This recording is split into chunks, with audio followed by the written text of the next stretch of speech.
Wow,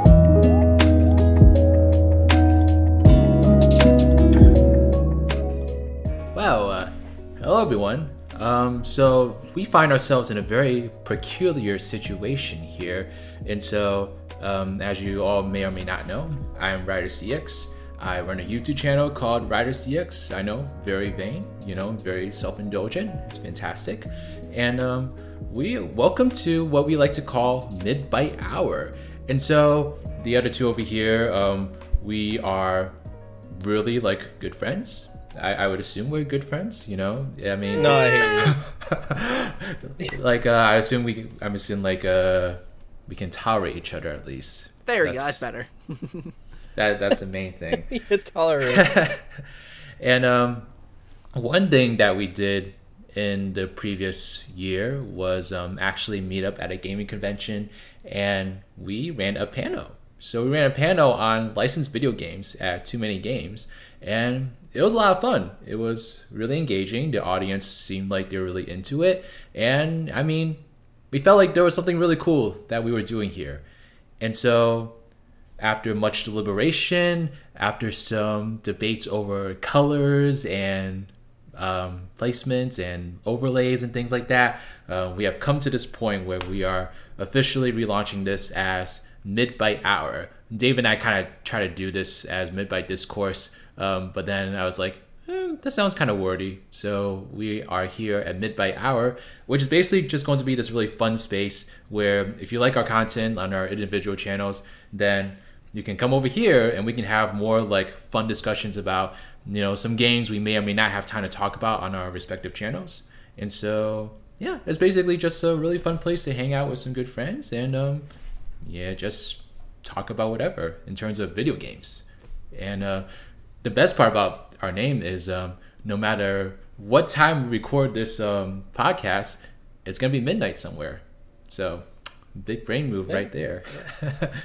But even though it's called MidByte, not midnight. Yeah, I mean, it sounds cooler, and it rhymes. Yeah, I do like snacking at midnight personally. I don't know about you guys. Yeah, I snack at any point of the day. I don't discriminate on the time. I'm always snacking. Yeah. There's just something really delicious about potato chips at 12:01 a.m. I don't know what it is. 3 a.m. You'll be ready to go lay down. You get in your bed. You go to close your eyes. You're like, potato chips. Oh my god. You know what? We're just gonna talk about food. Fuck video games. But all right, so I am the MidByte. It is the MidByte. We'll have a whole episode dedicated to just food. I actually did not make that connection when we came up with the name. So like MidByte, yeah. Because we were more thinking about like, what's the term? Like computers, computer bite-sized games or something like that. Yeah. Yeah. The tech term for byte. But over here on this side is Dave. Oh, am I? You're under me for some reason. I don't know. Anyway, hello, I'm Dave. I'm a video editor. That's pretty much all I do. I do have a channel. But yeah. That's me. And over here on this side is Zachary. Hi, Zachary. First of all, that ain't even my real name. That ain't even my birth name. Oh, that's not your real name? Well, Zach you know what? It's kind Zach is, but it's not Zach. Anyways, hi, I'm Zach. I have a full-time boring job, so I'm not a cool video editor or anything. But I run my channel, Zach Pack, and I talk about games and nerdy shit. So, can we swear on this podcast? I mean, I kind of just opened the floodgates earlier. Look. Okay. I don't know if you heard my. It's midnight. I don't know if you heard my It's F-bomb. midnight. If a kid is watching this at midnight, you have issues. Listen, okay? Kids swear more than I do. I swear. Yep, fair. In this day and age, yes. In this day and age, I do believe that. But I think we all kind of decided this would be a really fun thing because we had so much fun talking about licensed games at Too Many Games. And the best part is, like, Dave, Zach, and I, we have sort of similar game tastes, but we also have different game tastes at the same time. I really upset Zach yesterday when I told him I've never played Luigi's Mansion before. This So- will be rectified for my I'm- people. I'm this will still be in rectified. Look, Zach is the Luigi's Mansion guy, and I'm still in shock that you've never. Played Listen though, Luigi's Mansion. when Zach said that he played Sonic Adventure and literally stopped after Chaos Zero, I think that's even I more know, that upsetting hurt. personally. That hurt. That hurt. But you didn't even play Luigi's Mansion when it got a remake for the 3DS, albeit the worst iteration of the game ever. But still, Listen, I got a used 3DS like about 5 years after the Switch was announced. 5 years. I last really did not. year. That's so last recently, year. recently, Yeah. recently. Yeah, you didn't say last You recently year. got a You 3DS. Of all the time that the 3DS has been out, you just recently last year got a 3DS. Oh, wait, it wasn't last year. I think it was like 2 years ago. I was gonna say like 5 years after the Switch. That's last year. 5 years after the Switch is at the end of its lifespan almost, according to people talking about it on the Listen, internet. it's nothing but an oversized DS. That's what 3DS is, right? There's a little bit more to the 3DS than just being an oversized I mean, DS. it's in the title, 3DS. Like, you know. Yeah. Wow, yeah. 3D, so exciting. I love that. At least it's powerful enough to run games that look like GameCube games. Yeah. All right, I'll give it that at least. Yeah, but like we are the not DS was talking the about 64, and then the 3DS was the GameCube, basically. Like power-wise, Yeah. to compare it. Pretty much, yeah. Well, we are not talking about 3DS today, so I will. No, but there were a few SpongeBob games on a 3DS. Not this SpongeBob game though. Not this one. Right? Not this one. Right, Could right, have been. right. It could have been. Actually, like it been. would have. That would have been a fun port. No, we thought this would be a really fun time to kind of like soft relaunch this podcast because today that the podcast is coming out, if all things go according to plan, is October 29th. And you know what October 29th is? It's a very special day. It's 2 days after the Five Nights at Freddy's movie comes out. Oh no, it's 2 days after my birthday. Then the Five Nights at Freddy thing. Wait, your birthday comes out? Your birthday comes Your out? birthday comes out? Wait. Congrats, Congratulations. Riders. No. I worded that Congrats wrong. My for- birthday's the 27th. Wait, when's your It's the birthday? 27th. So your birthday is the same day that the Five Nights at Freddy's movie comes Yeah. out. It's all the same day that. We should all go watch Five Nights at Freddy's movie. Actually, for your birthday. what I'm doing on my birthday is watching the Taylor Swift movie. So we can make it a double movie whammy. We go with you to the Taylor Swift movie, and then we go to the Five Nights at Freddy's. I don't know. I feel like one is just gonna pale in comparison.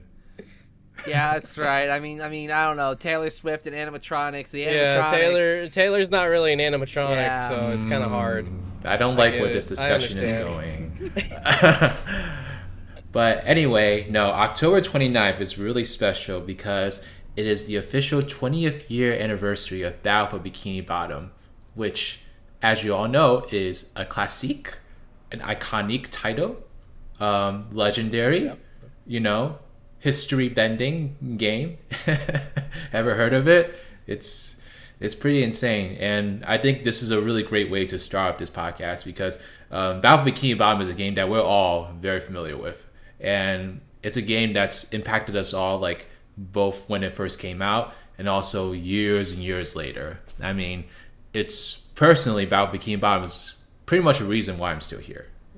Just gonna be totally honest. That game was crazy for my channel, and I'm just really glad it's 20 years now. Like it's 1 year away from being legal. Let's go. Let's go, SpongeBob. Let's go to the bars Let's go. next year. Woot woot! Oh my God, what kind of drinker would Battle for Bikini Bottom be? It'd be a classy drinker, I think. Pineapple, a very pineapple. Like a pineapple, like martini, like something kind of classy. Yeah. Like very very fruity. yeah, it would I think Battle for Bikini Bottom would like cocktails because Yeah. it's very high class. Yeah. It's very used to fame and fortune. Or like maybe like a daiquiri, But- like a pineapple daiquiri. But it's gotta have a little bit of kick because of the battle. Yeah. All right, so make it a little strong. Oh my God. Okay, yeah. So we Battle gotta make it a Bikini little Bottom strong. would like cocktails. Creature from the Krusty Krab would just like one of everything. Creature And- from the Krusty Krab is down Yeah, in beers, yeah. down in beers, like Yeah, like yeah. like in the back, like yo man, let's go, go, go, go, go. Oh my gosh. And then Then Revenge Revenge of Flying Crush Dutch would another just one. pass out. It would just have one little shot and it'll pass out. Yeah, pretty much. It can't pretty function much. in life. No. No. It literally brings you to dreamland. But yeah, so Battle Bikini Bottom, man, it's crazy. This game is like 20 years old. I still remember when I first like got it, and I was in like elementary school, and so that's scary and also very concerning to me personally. But it's pretty insane. I mean, can you guys actually believe it's 20 years old? I can't. Don't give me a midlife crisis right now, please. I don't need it. It is weird because I also remember it as well because it's the for me Battle for Bikini Bottom is the first video game I ever played. I mean, you guys know this, but it's the first video game I ever played. So thinking now, because I think I got it probably around when it was new. Like I got an original Xbox, that game. I think I got like I always forget the other game. I think it was Scooby Doo Mystery Mayhem and like Shrek 2 or something like that. All licensed games. Oh, but, that's a classic. Shrek yeah, 2. all three of them are classics. But Battle for Bikini Bottom I think was the first one I tried because I love SpongeBob, and it's like, you know, like thinking that was probably 20 years ago, like little 5-year-old Zach playing SpongeBob. I don't know. Oh my god, you were 5 years old when you played that game. That's interesting. You got it for Xbox. Yeah, I had the Xbox version. What did you get it for, Riders? Xbox. You got it for I had the GameCube. Yeah, so you're just growing weird. up. I got like no. I had. I mean, best GameCube version, is. okay? Hold on, let's not diss the GameCube here. Look who you're talking Yeah. to. Oh, I got my GameCube effect there. Like, don't diss the GameCube. No, we don't do that. I did get it on GameCube like 5 years later. I just wanted to own another copy of it. So Yeah. But yeah, so I feel like this would be a really good opportunity to kind of just look back on the game a little bit and just kind of talk about our favorite and most controversial parts of it. And so the first thing we have on the agenda here is favorite levels. And so, Dave, what's your favorite level from Battle for Bikini Bottom? My favorite would probably have to be. I'll give it a Downtown Bikini Bottom. Huh, that's interesting. Why's that? Choice. Yeah. Well, you see, I was gonna go Jellyfish Fields because, don't get me wrong, Jellyfish Fields, perfect opening level for the game. Definitely, the music slaps. It slaps just battling so hard. King Jellyfish is so fun. Definitely would not have thought of a better way to open up a SpongeBob game. But when it comes to Downtown Bikini Bottom, there's just something so interesting about seeing Bikini Bottom be this like town that is thriving with people in it, but now is in the middle of like a wasteland. It's like the end of the world is happening. The robots have trashed the city, and then on top of that, just again the music. I mean, the soundtrack for Battle for Bikini Bottom is just amazing. But Downtown Bikini Bottom having like that kind of jazzy, slow, like low down tone to it is just like so vibey. I feel like a lot of the platforming segments, just taking a city and then turning into a platforming area, is just a brilliant idea. And then obviously you have like the what is it, the Sea Needle. I like going through the Sea Needle. And then I love going through the rooftops as Sandy just because it's so much fun to glide with her. What do those tikis do to SpongeBob? They called his mom ugly or something. Is that it? Oh yeah, that. Well, that's what Mr. Krabs says they did at least. Yeah, I mean, I trust Mr. Krabs says that. Krabs. And then you get like one of the funniest robot introductions of all time. It's like the one that the UFO shaped one with the hands, and like they take one of the pedestrians. They take one of the pedestrians. They start slapping them back and forth.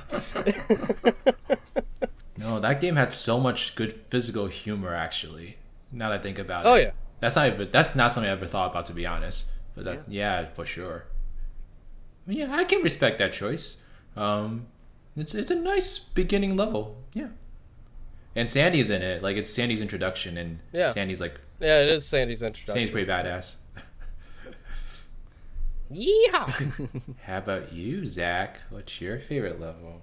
Okay, I think I'm going to deliver this podcast's very first hot take. My favorite level, and I'm going to get some... I already know I'm going to be disagreed with here. Rock Bottom.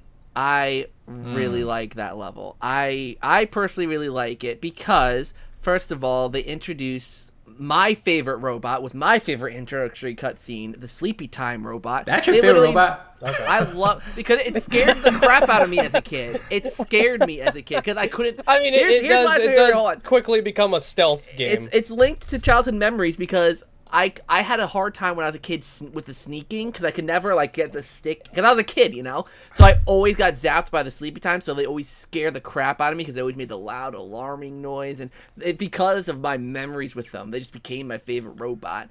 And I really like the variety in the level. The museum was a really fun segment. The Sandy segment towards the end of the level. Yeah, I just genuinely really liked the level, and the music was very somber and atmospheric, and it fit Rock Bottom well.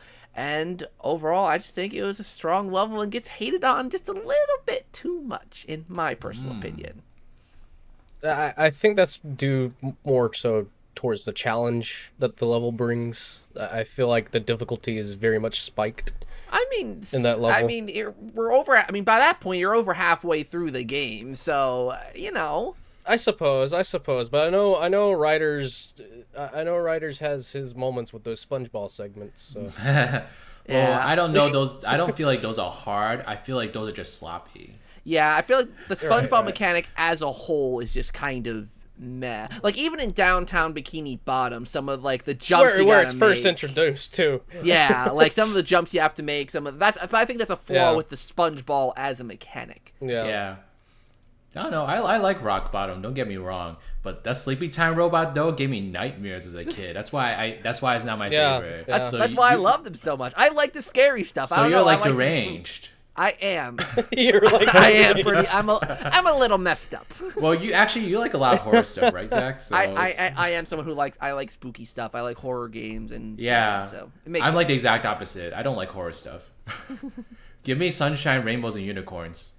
Oh no, I can't. I mean, like to the extent, like I'm like, oh, the vibe is nice, but nah, give me the spooks.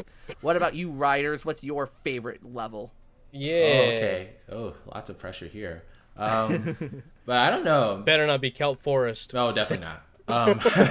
But I just remembered like my favorite like right before we started this discussion. So I was gonna say SpongeBob's Dream. I was like, I like it. It's kind of goofy. It's got a lot of diversity. I called it. But no, it's actually not my favorite. I know which one you're gonna say. My now. favorite of all time, and this has been my favorite since I was a kid, is Sand Mountain. And whoa, okay, that took a completely different direction. What did you think I was gonna say? I thought you were gonna say Flying Dutchman Gravy. Oh, I thought you were gonna say I really like that level. I really like that level too. Don't get me wrong, but Sand Mountain, man. Like last night when we were planning this out, and you were like, what's my favorite level? And I went, SpongeBob's Dream, and you instantly went silent after that. I was like, yep, I got him. No, like that's what I thought at the time, but then I remember that like, no, I've always said my favorite was Sand Mountain, and the reason I love Sand Mountain, I think it's because I'm a Sonic fan. I honestly think that's the reason. Yeah, I get that. It's like very high speed. It's like it's a very relaxed level in a sense that like you walk in and it's like, oh, you're in this like little like snow resort and stuff. I mean, there's a million robots everywhere, but it's pretty fun. And the slides are so much fun. Like the slide mechanic in Battle Bikini Bottom is super fun, and I feel like it's not praised enough because everyone's always focused on like how well the game controls overall from like a platforming stance. But man, the sliding mechanic was so much fun. And there's no SpongeBob game that does it as well as Battle Bikini Bottom does. And, sliding down those mountains, trying to beat those times, and that awesome, like, rockin' music in the background. I mean, it's just the most SpongeBob-y thing in the best way possible. And I always light up like crazy whenever I play through that level. So yeah, I gotta give it to Sand Mountain. I mean, I don't think I would like it as much if the whole game was focused on sliding, but because it's just that one sliding world, it's like a really nice breath of fresh air after everything you've done in the game so far. So yeah, I'll say that. Yeah.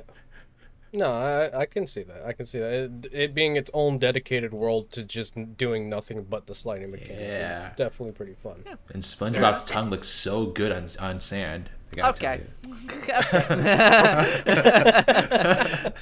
You had me at the first bit, and then you No. Chef's Kiss to Heavy Iron Studios. They really modeled that very well. Ugh.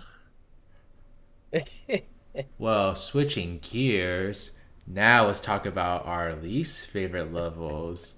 So let's mix it up. Zach, what's your least favorite level? Okay. I told you both this yesterday, but my least favorite level has to be Goo Lagoon. Now, it's not because it's a bad level. I don't think this game has any bad levels. It's just that, to me, this level is just the most nothing level. Like, it feels just like you're just kind of running through Goo Lagoon and not much is going on. Like, you smack some robots along the way. The pier, as much as I love the pier segment, it feels like nothing really happens there. You smack a few robots around, you know, you get to the end of the bumper cars, go back to Mr. Krabs. Like, there's nothing really much to do on the pier unless you want a couple socks or get some shiny objects from the bowling thing.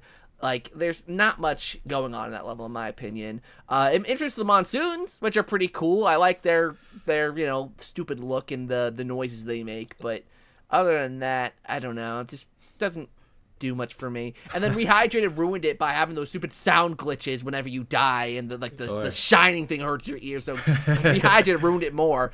But yeah, it's just a meh level to me. I skip it. We will. But I skip it whenever I play Battle, because I get the golden spatulas I need in Jellyfish Fields in downtown, to where I just skip it completely and just do the robot Sandy fight and move on. Smart. Nice. Usually, yeah. So, yeah, Goo Lagoon. Just completely ignores it. I ignore it. The level no longer exists. Yeah. I don't know.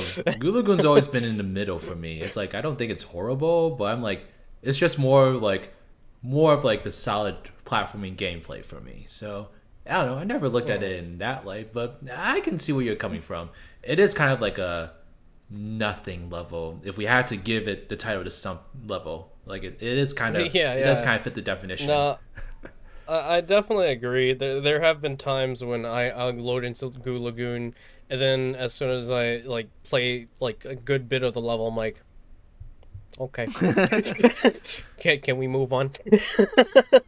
You also have to look at the fact that Mrs. Puff directly endangers children in the level, because y'all remember that mission where she asks you to save the children. You save the children by popping the balloons that they're using to fly over the ocean, and they just fall into the ocean. The question also is, who gave them the balloons in the first place? If it was Mrs. Puff, then she's asking you to pop the balloons that she gave them. Mrs. Puff, man. Well, we know that Mrs. Puff has a criminal history in the SpongeBob universe. Now, nothing is confirmed or denied just yet. But I mean, even in Rock Bottom, my favorite level, SpongeBob asks, "Why do you have all that artwork?" And she completely bugs out. She's stealing artwork from a museum. I mean, anything's possible. Don't ask questions. You're not prepared. Wait, what's the quote? Don't ask questions. You're prepared to handle the answers to. Don't ask questions you're not prepared to handle the answers to. Okay, SpongeBob. Whoever's editing, insert that clip in.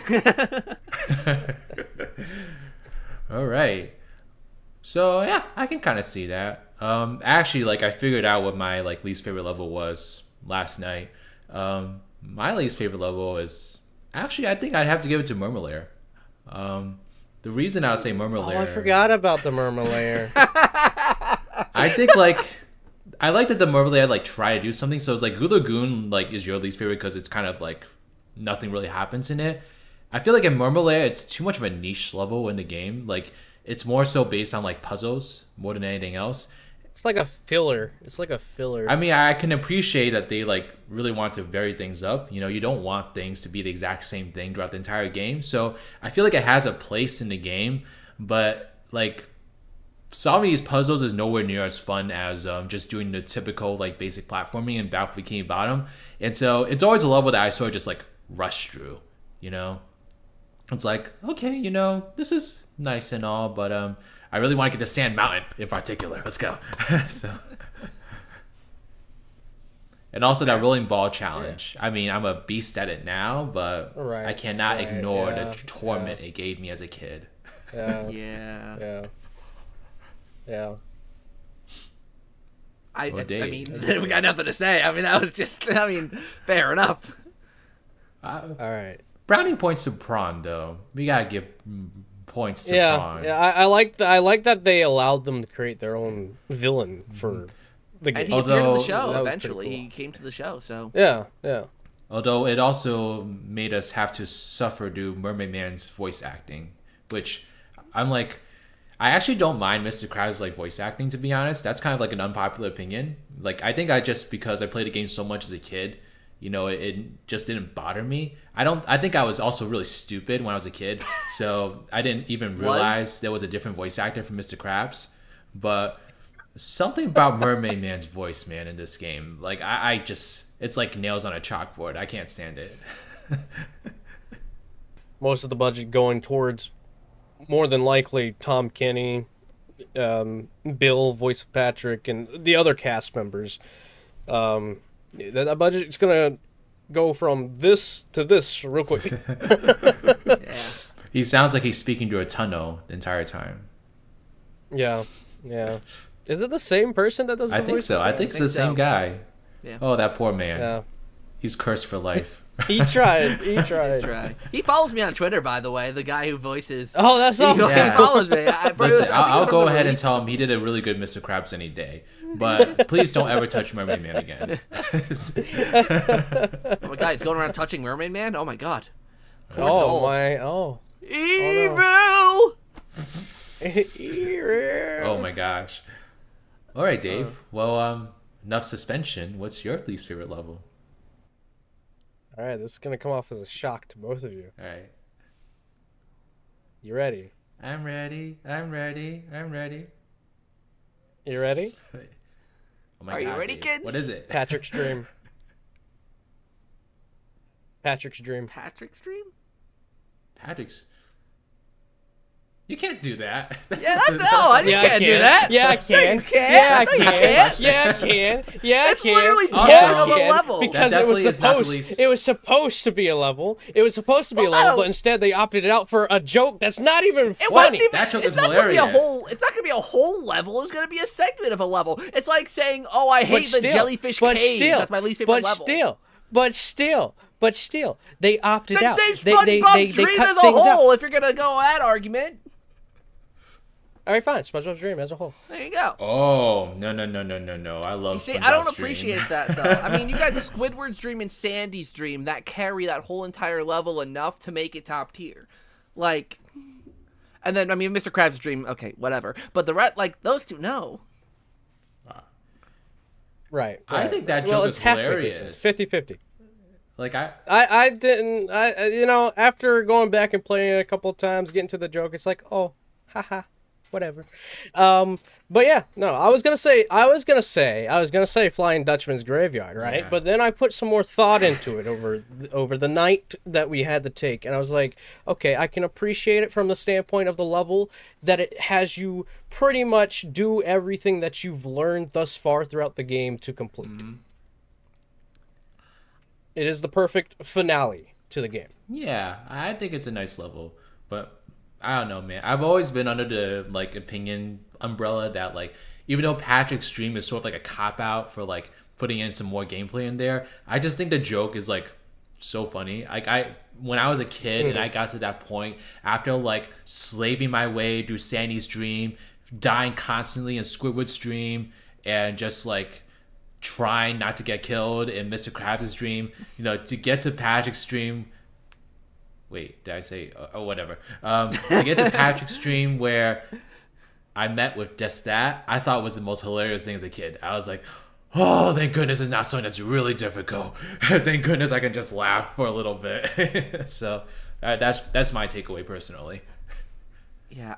Okay. Well, you still did not enjoy the level, though. I mean, as a kid, I don't think I did as much because I was horrible at video games. So it's like, I'm still horrible at video games now, but at least like I'm able to get better at video games. As a kid, I was like, but Right. I mean, like once I got better at SpongeBob's Dream, I think it's a lot of fun personally. Like that's one of the best slides in the game by far for Sandy. And it's just so much personality in the level, you know. Sandy's Dream is definitely Sandy's Dream. Squidward's Dream is definitely Squidward's Dream. Mr. Krabs, I kind of wish they did something more creative with him, but I mean, it still kind of gets the point across at least. And Patrick's Dream is literally the perfect representation of Patrick. So I suppose. I think you have to really love the show to like really have a chance at loving that level. I will say, I was gonna say for me the weird thing about the level is the way they actually structured the game itself. Because SpongeBob's Dream is technically the last level before you fight. It's technically the last level, so it's like that one has no golden spatula requirement. So it's like usually you do that one first. Like that's, I mean, sometimes you feel inclined to do it first because there's no shiny object. Golden spatula requirement, and it's like because you meet the Slick robot and the Tubelets in Fly Dutchman's Graveyard and Kelp Forest respectively, and then but if you play, it's weird how they structured it. I think when I was a kid, I had played SpongeBob's Dream first because I was like, oh, it's right here, and then I did like let's say Fly Dutchman's Graveyard, and then met Slick. It's like, well, I already fought him a bunch in this last level. I don't know, but it's a good level, just weirdly set up. Yeah. All right, I respect your opinion, Dave. For now. For now. I don't know. It could change. Who knows? I mean, obviously it can. Maybe it'll switch places with Flying Dutchman's Graveyard again. Well, let's talk about the characters in the game. I know you two have a favorite. So yeah. Why don't you go first this time? What? All right, so like, I know one of you is gonna say Sandy, and like, Sandy is like truthfully my favorite too, to be honest. But I'm gonna go ahead and just gas up Patrick. Let's gas up Patrick. I feel like he's the least appreciated character in the game. Like, sure, Sonic's got his homie attack, Mario's got his jump, Crash has his spin, but none of them have the watermelon throwing ability. So. Like, I don't know. I just think for some reason that like the watermelon is like the perfect thing for Patrick to throw. It's food, it's big, it's heavy, and you ever been hit in the head with a watermelon before? It's painful. It's really painful. I would imagine. So, I mean, Patrick is like all bronze and stuff. I kind of wish that they gave Patrick like some more moves, to be honest, to like really show off like his indestructible strength in particular. But I don't know. I just think that like Patrick's moveset like really matches like his character like really well. Like the body slam is always really satisfying to do, especially when you're in like a big group of enemies and you just want to like get rid of all of them at once. The body slam is really useful in that sense. And I love that he thrusts his stomach whenever he attacks someone. That's just the most hilarious image ever. And they made him even better in the movie game with the cartwheel. I wish that was in Bikini Bottom. But you know, you can't have it all, I guess. But I don't know. Patrick's like not necessarily like my all-time favorite like in the game, but I have a deep appreciation for him. And I feel like they did really well in terms of like incorporating his personality into his moveset, arguably more so than the other two. So, yeah. And it's not because we picked the other two characters. Patrick is also my favorite character in the show, you know? So there's a lot of bias in there as well. I respect that. But the watermelon move, come on. It's epic. That's the highlight. That's the highlight. You know what? It's barely even used. If Sonic were to homie attack Patrick and Patrick do a watermelon at him, Sonic would be done for.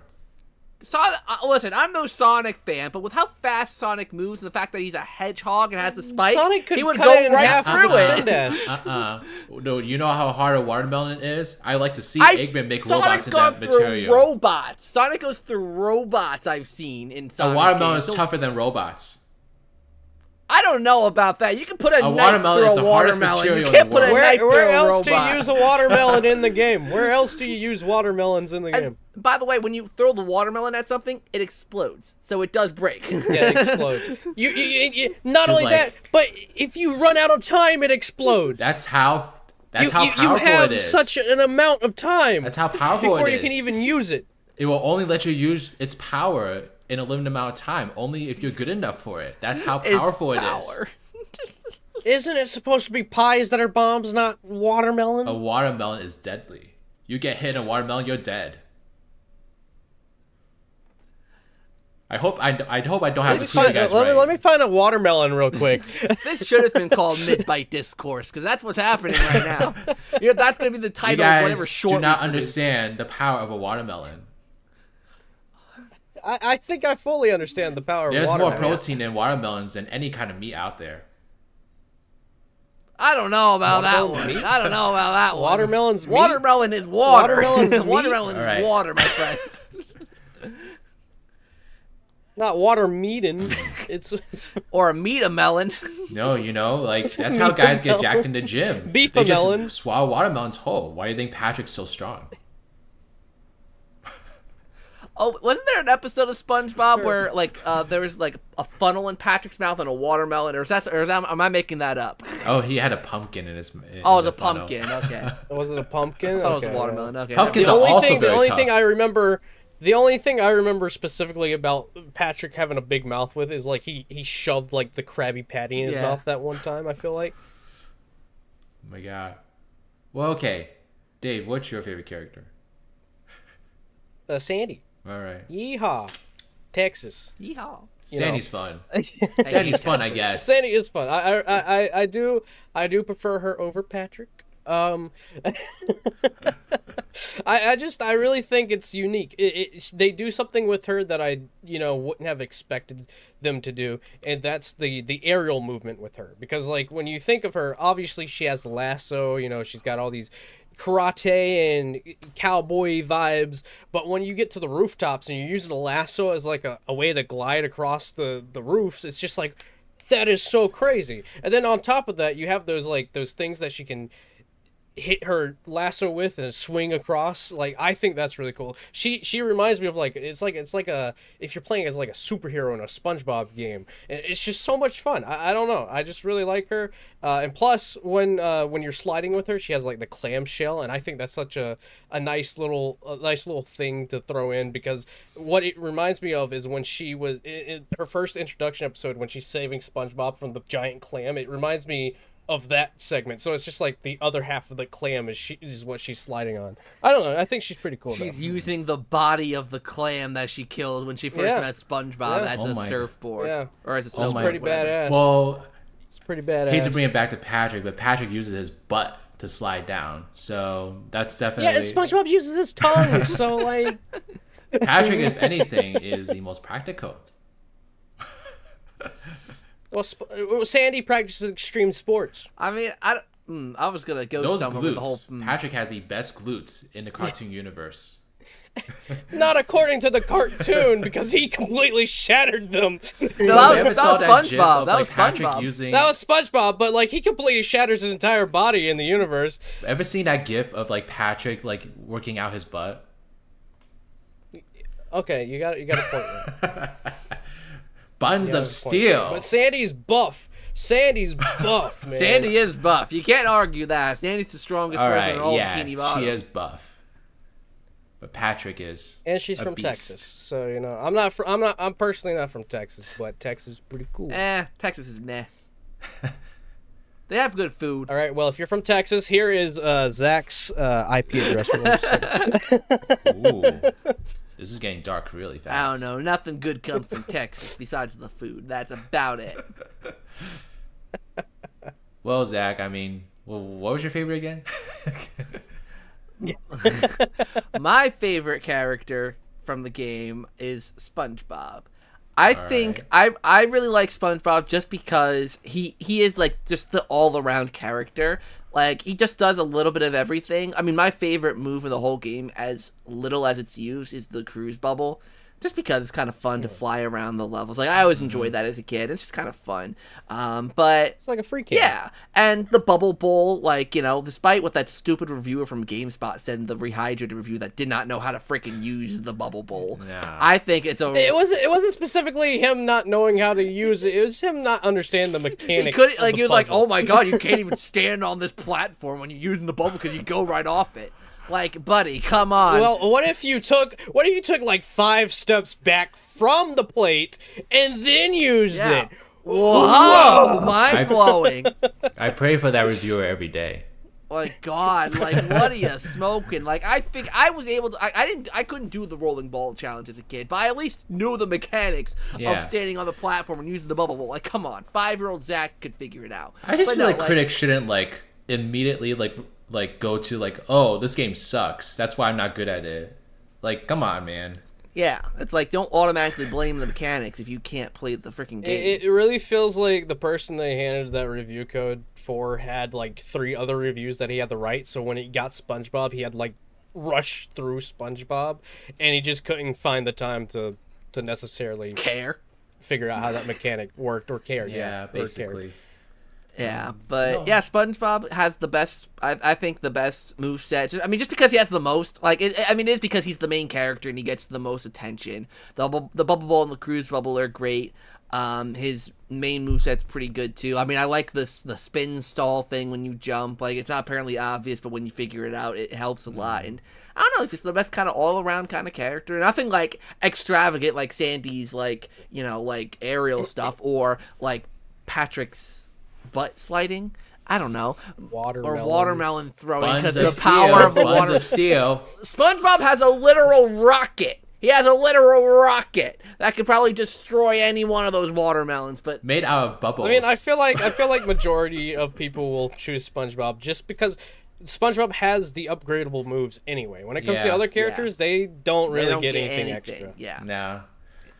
I mean, I'm just appreciative that Patrick and Sandy were there in the first place. You know? Yeah. Oh yeah. And they got decent moves. I mean, I think Patrick kind of got shafted, but they both still got a decent amount of like good moves. And I will say though, I do like how Patrick can stun enemies. Yeah, I think that's pretty cool. Yeah, stun and throw. That is a good. Hey, you didn't even. He can pick up and throw enemies too. Yeah, you didn't even mention that. You didn't even mention that. It's the Hush Riders. He went straight to the watermelon. Yeah, he went to the watermelon, not the throwing of the enemies. No, the watermelon is the most powerful thing in the world. Well, you know, the watermelons in the game can destroy the robots, so that obviously means watermelons are more powerful than robots. What's more fun, picking up a watermelon that could explode in a timely manner, or stunning a robot and then chucking them off the cliff? Well, the robots can like be unstunned too. And not to mention, they are flimsily put together robots. One of them has a hammer made of ham. Like, these aren't like technologically. One has an umbrella hat. Like, they're not actually solid robots. But apparently they're still robots, right? So they're still made out of like tough material. Anyway, this is going on way too long at this point. Wait, this rabbit hole just dove down. Let's shift. Let's just agree. Nice. Shout out to Shift. Let's just agree that Patrick is a badass and is stronger than anyone. He's stronger than Thanos. No, move it on. Anyway. No. But let's talk about bosses, because I feel like this game actually has a lot of iconic bosses too. So my favorite boss, and I'm gonna just say my true favorite boss at this point, because like there is no other like reasonable answer for this question, but it is by far the last boss, Robot SpongeBob. It is fantastic. I mean, I like that boss. One reason I like that boss is that it's not split up into 3 parts like the other bosses are. Like you can actually like finish that boss like very quickly if you're skillful at the game, and that's like my favorite kind of boss. It's like a boss that rewards like skill, and also like Robot SpongeBob looks creepy as hell, and I love it. It's, you know, that sinister like smile, like it looks so nice on SpongeBob, but on the Robot SpongeBob it looks like the scariest thing in the world, and you know, scary for a kid basically. And all right, yeah. It's just like when I got to that boss for the first time as a kid, I was blown away, because I'm like, man, I would never see anything like this on the show. It was like a really, really cool idea to have the bosses be like the actual robot versions of the main characters. I think flawless, no notes. It was great. The robot plankton is a little annoying, but that's that music, that music that they have at the end is very epic. It slaps. I love that one. It's fantastic. It does indeed slap. It is top tier. I think adding on to that, the design, as you stated, was creepy. I think it just really goes more so beyond the fact that not only is it creepy, but like it's gigantic. It's a huge SpongeBob robot. Mm-hmm. They took a note out of Sega's book and literally made a robot doppelganger, which is probably by far the coolest thing you could ever do for a villain. Just a duplicate of something, of the main hero. Yeah. And I think the design being creepy also just gives that uncanny vibe, vibe that they were trying to go for with robots in general, and how like automated things are and how creepy robots can be. And I mean, the setting of the chum bucket's really nice as well. No, for sure. So is that your answer too, Dave? You also saying Robot SpongeBob? No, I'll say Robot Sandy. I like Robot Sandy. Really? She's pretty cool. Yeah. I feel like that one's really I personally think it's a perfect introduction to a boss fight, being the first boss fight of the game. And I just think it's so cool being in like the what is it? Is it the Poseidon Dome? Yeah, it is. Yeah. Poseidon. Sidome. The Sidome. It's just so cool being there, being as like this big reference to that one SpongeBob episode where he's having the big cook-off with King Neptune, and King Neptune even being there is pretty cool. Yeah. I think it's really cool going mano a mano with an actual robot in the ring, and then not only that, but you get to like pick up her head as Patrick and like toss it across the ring at herself. And so I thought I don't know, it does a lot of things that you wouldn't expect for a first boss. It can be a little challenging as a first boss, but it utilizes both SpongeBob's and Patrick's movesets, you know, for being the basics, pretty decently. I will say, I'll jump in here with all three of the main bosses. I will say it all three bosses perfectly utilize the moves that you have just gotten yourself familiar with. Like Sandy's is all the beginner moves, Robot Patrick's is the bubble bowl, and then Robot SpongeBob's is the cruise bubble, and all three just use them so well. So I think all three are like really, really good bosses for that reason. They feel like you're using the tools that you've just learned and mastered, and you're overcoming this challenge, and all three of those bosses nail it. Oh yeah, for sure. I do want to make sure we do give Industrial Park its flowers because that's the thing. That's the boss I was gonna say. Yeah. That's what I was gonna say. Oh, okay, gotcha. Because I was originally thinking Robot SpongeBob, but since you said it, I'm like, well, Robot Patrick is right up there. So I'm glad you said Sandy because I really like Industrial Park. First of all, the music also really, really good in that boss fight. Yeah. And I really like how it incorporated the bubble bowl. Like with the kick me sign, how you have to navigate to where behind Patrick spins, and it's a pretty hard boss fight too because you don't know where all that ice cream's landing. If you get frozen, it hurts quite a bit. Like it's a decent boss battle, and you know having Sandy, you know having to use the Texas signs to get all the crates down. It's a really solid boss fight. I have to give the credit to it. And you will learn the best move of the game after that battle. So, you know, it's a pretty good boss fight. I like it. I actually prefer like that music track to the one in the final boss, to be honest. I agree. I can agree. I can agree. Yeah. I don't really agree with that. They're close though. They are very, very close, I will say. They can be close. Yeah, for sure, but there's just such a certain tone that the final boss music has that goes along with the creepiness of the robot SpongeBob that just really is like this is it. This is the finale. It sounds like a great finale track. It is a great finale track. I mean, there's just something so sinister about the Industrial Park track that I like really dig. Like I can see that. I actually like put it on my phone. It's like a creepy ice cream. It's like a creepy ice cream truck song. Like it's literally on my phone. I literally put it on repeat like once or twice a month. It is a good one. It does slap. It's good.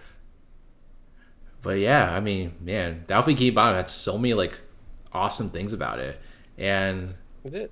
I mean, I just remember like even going to like my adulthood, I was like, man, that was a great game, and I would go back to it sometimes.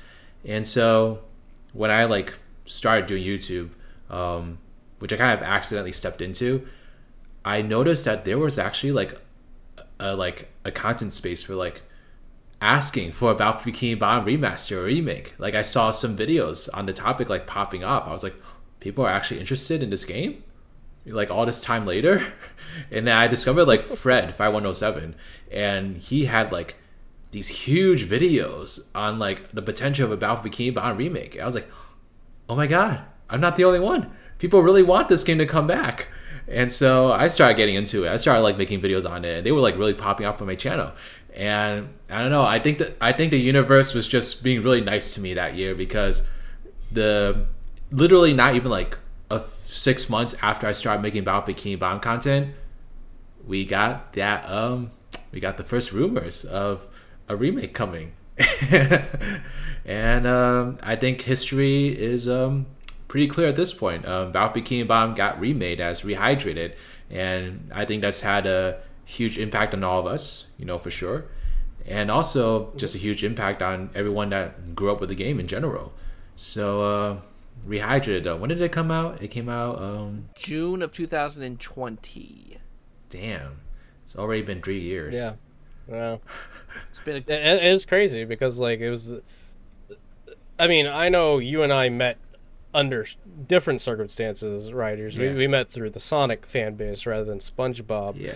But I do remember, like, not even when stuff was circulating for like a possible remake coming out on YouTube, just years before, just searching, like, saying like, hey, is there a possible remake coming out, anything like that, just doing research on it, because like ever so often you'll hear something through the internet and it'll be like, okay, that sounds interesting, or maybe there's a fan remake happening, like, you never know. Oh yeah. And so when Rehydrated was announced and all that, it led to a lot of big things, especially between you and I, because we actually went to PAX East the following year, and that's when we met in person for the first time, I believe. Yes. And then from there, it's been great, But yeah, I really love the build up to what Rehydrated had in store for it. Arguably, I feel like the build-up was better than the game. But 100%. The build-up Yeah, was 100%. insane. Yeah. I mean, the hype was immeasurable. Like, it was crazy. It was. And I feel like we all like tapped into that hype and like really got to go on a journey with it. It was really fun. That's what I loved about the... I mean, this is also just the lasting legacy of Battle for Bikini Bottom as well, like going into Rehydrated, is because of the remake, we got to do so much cool content together. Like, we collabed. Like, I remember, like, I was new to the SpongeBob scene and I was wanting to make content, and I was like, let me reach out to someone and collab and do a fun little SpongeBob video. And I found this little channel called The Writers DX, and I'd watched him before. Like, I'd watched your content before, and I was like, Really? let me reach out. Let me see if he'd be willing to do a collab. And sure enough, he said yeah. And then we did. I remember I took my little laptop into the living room where I thought it would be quiet, and we did like a conversation together. And I think it was when you were also doing your interview with Martin, I think, because I think you had told me, you were like, oh yeah, I'm doing this interview with Martin as well. I'm like, oh, that's so sick. Like, and it just we made like a little community out of it, like not just on our channels, but within ourselves, like us three, Sheriff the Gray, Joe Cosper, like we've all created like this little community to where we message each other every now and again, or when we do a relief, a charity event, which we've been doing every single freaking year. Like, like we'll always come back and do, and when Cosmic Shake got announced and all that, like, we created a unit from that, and we're still obviously together and doing stuff, and we all three of us met up and shared a hotel room at Too Many Games and did a panel. Like, we're still strong, even though SpongeBob, the hype has died down, but we're all still chugging along and doing stuff together. So it's cool what Battle for Bikini Bottom in the end of the day has done for us. Oh yeah, definitely agree. Yeah, I mean, it's crazy because, I mean, I honestly never thought this game would ever get a remake or like ever be looked at again, because I mean, the writing is in the sand. It's a licensed game. It's supposed to be lost in the 2000s forever, like every other licensed game. And I don't know. It's just that I'm really grateful to the speedrun community in particular, because they really help to like keep the game's name in the headlines. Oh yeah. Because it's really hard to keep a game in the headlines that doesn't have anything going on with it. So to like have the speedrun community, they make headlines when they make like new world records, when they show off new strategies and things like that. That was really integral to getting the game to at least get talked about again. And I feel like from that attention, it got a lot of people like interested in the game and looking up content on it, and that way allowed people like me to make content about a potential remake. And I mean, obviously THQ Nordic saw the potential and they really wanted to tap into that. So that was good on them, because I feel like it definitely is one of the most successful games of the past few years. So it definitely was, a lot of like stars like coming together and just acting right in the universe. And yeah, I look back on the time pretty fondly. I was tired, exhausted all the time because I was like, man, around the release, actually, like I was making like 2 or 3 videos on the game like a week, and I was trying to run the relief too, and I had the interview with Martin Crouch, so I was like getting ready for that, it was definitely like a lot first for me personally, and yeah, made some really great friendships out of it. And I will say, like, I'm really grateful to Rehydrated for all those things. That being said, what do y'all think about Rehydrate itself? Ay. That's a loaded question. Dave. I just this isn't really what like going into that directly, but just wanted to say, like, because you said that you never thought that Rehydrated or a remake for this game could have potentially happened because it was just a licensed game. I would argue that it could have been inevitable just because at the time, while it is just a licensed video game, a licensed platformer that people would forget, I feel like Spongebob Battle for Bikini Bottom is much more than just the license, the average licensed video game. Because while it is a licensed video game from the early 2000s, it did a lot of things that not a lot of licensed video games at the time tried to do, and that was make an actual game out of it. I think Heavy Iron Studio took the assignment of not only just being like a big SpongeBob, group of SpongeBob fans being able to work on a project that could have been, easily shelved as just like a simple 3D platformer, but they decided to put so much effort and passion into the project it became more of what it was. I'd assume what it intentionally was meant to be, and it sort of stands on like the levels of like I mean, I don't know if this is a hot take or whatnot, but it kind of stands against the levels of like a Mario game at the time. It really pushed the 3D platforming of that era, and it's just such a weird thing to see for a licensed video game that have a company that actually tries to make something decent. But going to Rehydrated, I will say, while it was fun following the announcement of it and seeing everything come out about it, I mean, like when the concept art was getting released, I messaged you immediately, and I was just like, I was stunned, like how great the concept art looked like, and I was just like, this looks like it's actually in game, and fast forward a few months later when we're actually playing it at PAX or whatnot, it actually looks very similar to what the concept art looked like. And I just thought that they did a really good job artistically making it look better and just artistically making it look more like what the show looks like now.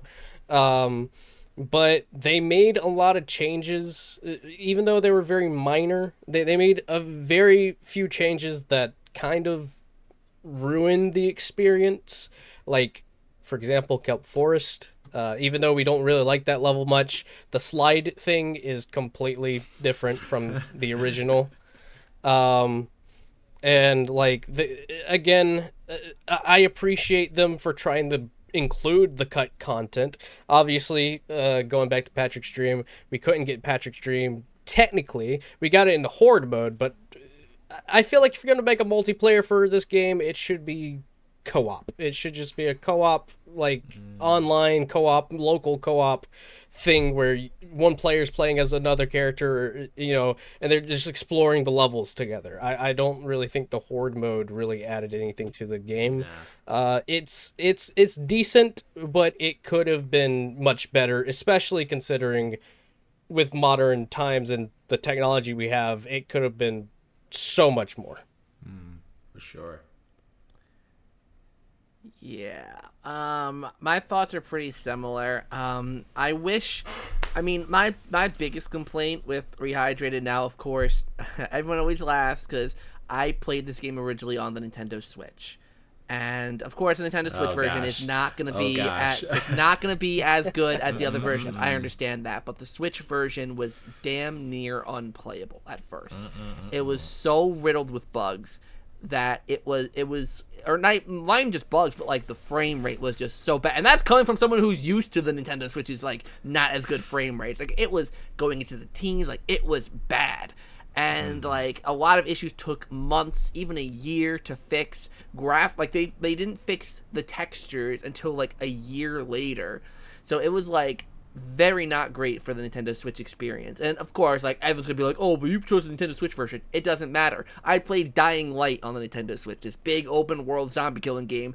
Ran great, looked great. Like, there's no excuse for a SpongeBob game to not look and run great. Even Doom 2016, Doom Eternal, Hogwarts Eternal's Legacy is coming out in a few weeks.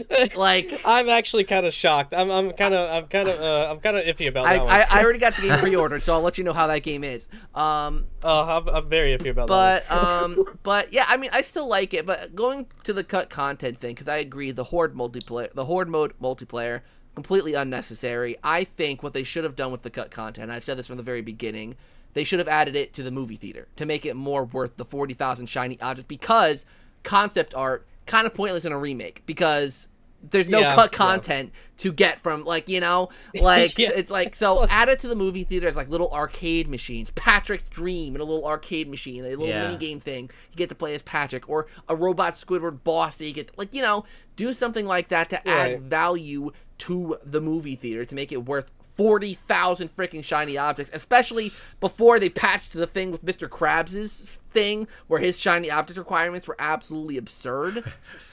Like, I mean, I feel like they were just trying to be true to character. Like, you know, like, they just, like, and they messed up Hans. Hans got ruined in the remake. Like, there's so much that was just not it in the remake that they should have just really heavy ironed out. No pun intended there. But yeah, it was just, I mean, thankfully it's I don't know. It's so weird seeing it have such personality, but yet at the same time take away a lot of the person. Yeah. I mean, listen. I understand how the gaming industry works. I understand that they were probably under time constraints. I understand that Purple Lamp actually, I think this is like their first major title, because I think the only game they made beforehand was something called the Guild 3, which, I mean, so this is like their first, like, if you could even call it AAA, like, S game. And so there was a lot of pressure being put on them. And I vividly remember when the game was first announced, they actually promised a lot of stuff that we didn't get. Like, they were like, cut content, you know? And they definitely didn't mention that cut content would be relegated to maps in a horde mode, you know? So, and I even remember that there was one interview that Martin Crouch did, I think with like IGN or something, and Martin literally confirmed that they were actually considering putting in one of the cut parts of the final boss, because Patrick was originally going to be a part of the final boss, and they actually were working on that. So I don't know what the whole story is, but my gut tells me that Purple Lamp did have plans to do a lot of the stuff we actually would have loved, and they just ran out of time. You know, I have something to add to that. I do remember that interview, and he actually did say the reason why they didn't add it in was because of the fact that they kind of agreed with the original decision of why it was cut in the first place. Okay. Because it was it made the fight too cumbersome. It didn't feel necessary. Yeah. It didn't feel necessary. Yeah, that's why. Add in. Yeah, so they cut it again because of that same exact reason. Well, I mean, like, it's there. They should have just put it in. It's there for sure.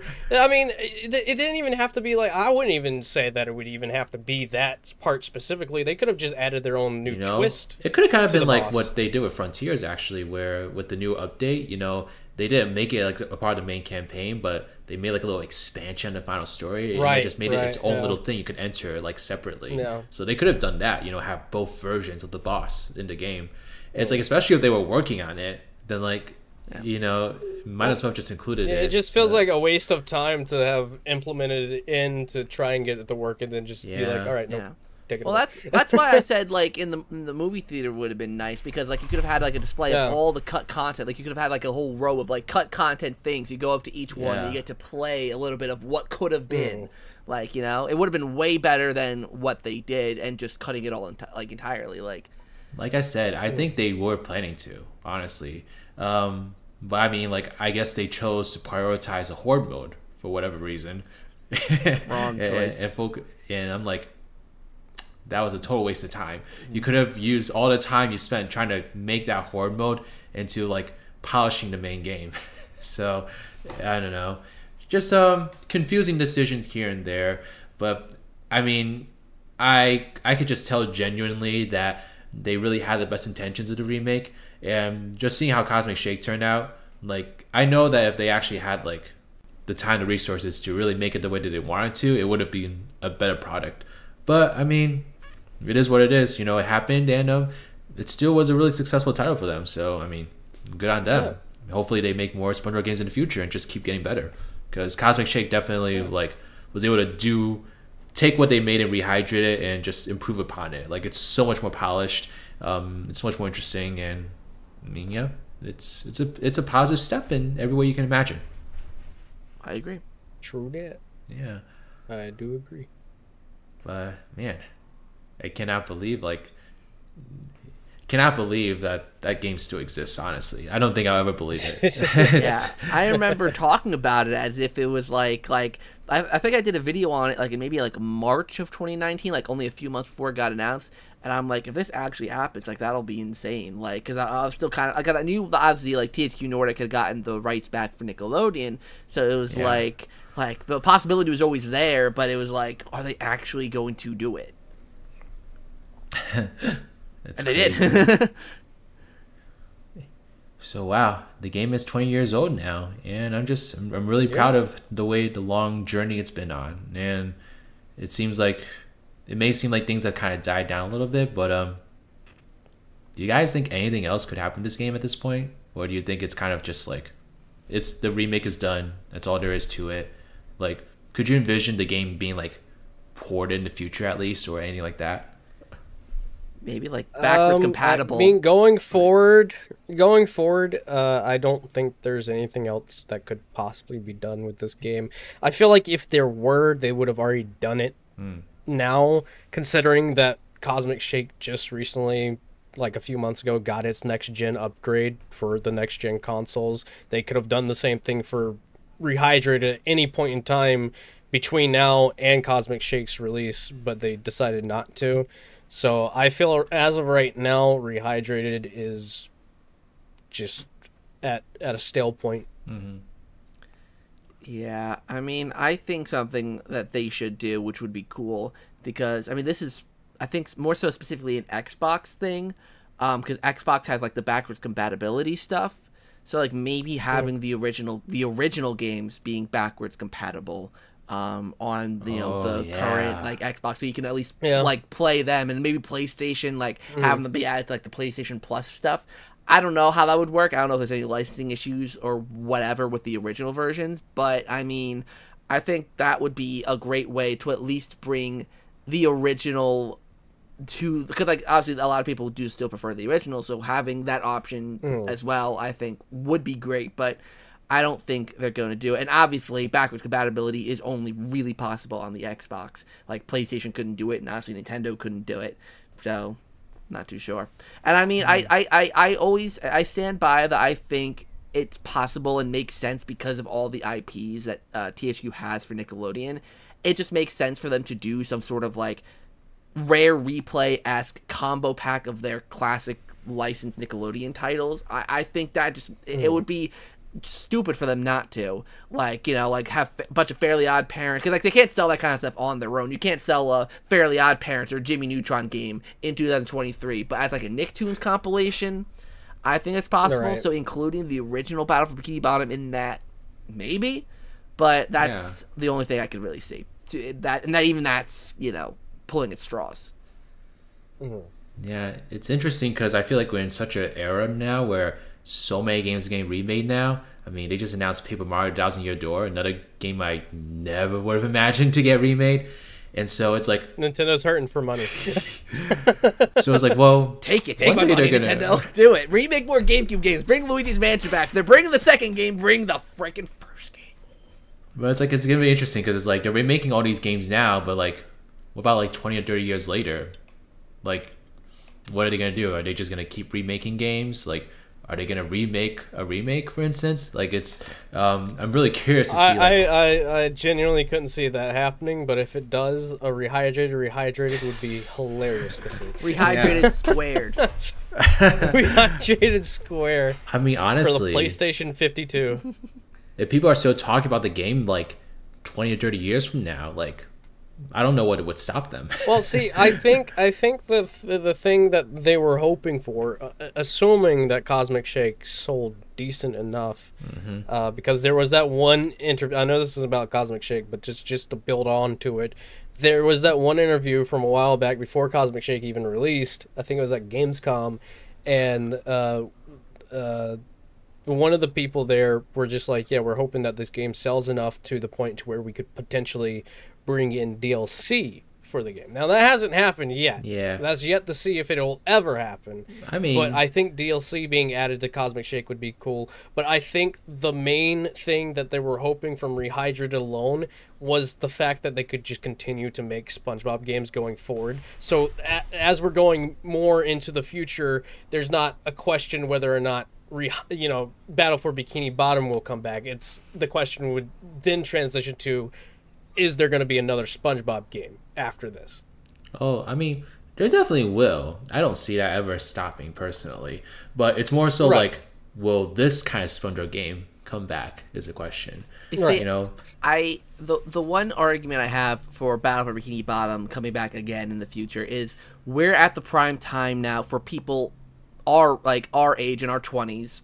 Right. Where like the nostalgia for our childhood games, like in another 20 years when like there are people like our age wanting to relive their childhoods, because we're in that kind of weird age where like, you know, we're like not new adults, but like, you know, like we're under 30, like, so we're in that awkward stage where it's like I kind of still miss being a kid, and it's like, you know, so we're in that weird stage. In 20 years from now, people wouldn't have grown up on Battle for Bikini Bottom. They'll have grown up on Fortnite.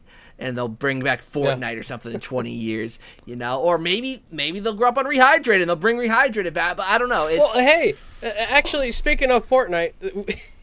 Wait, what? I know it's off topic. I know this is off topic, but next season, they are bringing back Chapter 1 for next season. Completely, just because of nostalgia's sake. Oh, okay. So we're already at the point where people who grew up with Fortnite are wanting something to return for Fortnite, and they're literally doing just that. Oh like 5 years old, 6 years old, maybe. Yeah. Oh my gosh, it's crazy. But yeah, you know, I think it'll be really interesting to see, like, are they gonna keep on going this remake trend, like, going into the future? 'Cause I don't know about you, but I feel like remakes are just... I would hope not. Yeah. They just feel so much more common. Past the point. But you see, and I will, you know what? I will blame Activision for it.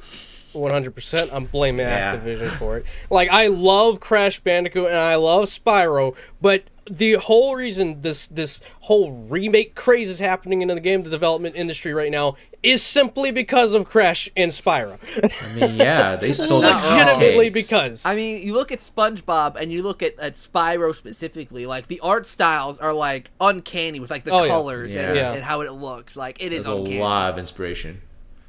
Mm-hmm.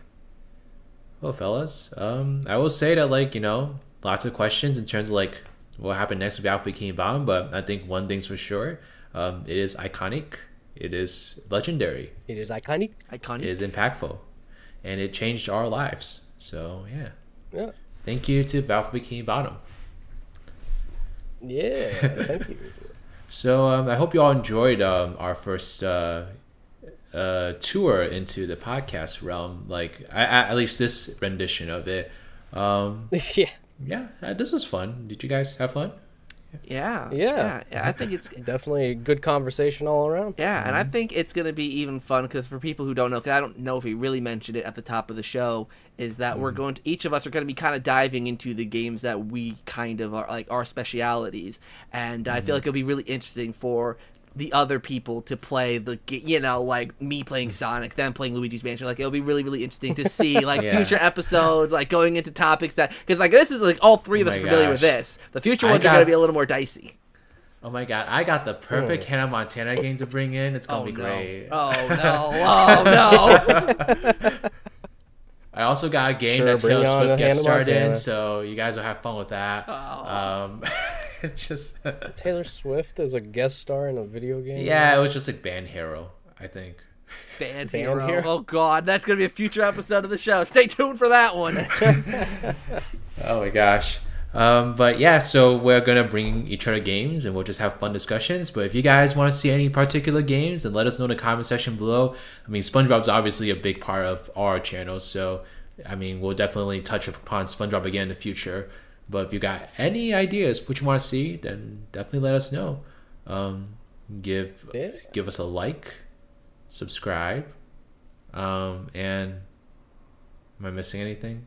Comment. Nope. Comment. Comment. Sure. I mean, if you're listening, if this ever goes to any other platforms outside of YouTube, there's not really a comment section. So just say something out loud that you think we would reply to, and then we'll give you a reaction. So 3, 2, 1, say it. Wait, what? Whoa, that's pretty awesome, man. Yeah, good job. Thank you. Confused riders, but hey, it all worked out. I had like that was a huge brain fart moment. I honestly don't know what happened, and when I look back on this while editing it, I'm just gonna be like, "Oh, that's what happened." Okay, yeah. Oh, and if you're watching, also make sure to share it on your favorite sites like the Discords and the Twitters/X. I still hate that name. And whatever. I'm just gonna call it Twitter strictly from the even though I know there are people out there that call it the letter. I am not saying the letter. It will be Twitter forever. All right, folks. Thanks so much, and yeah, we will. Bye. Bye. We will, bye. I just realized I don't have an ending phrase. On my Rider CX, I just say this rider's riding out, and here I'm just like, stay frosty. All right, well, that works for now. I thought you were about to say, I just realized I wasn't recording this whole time.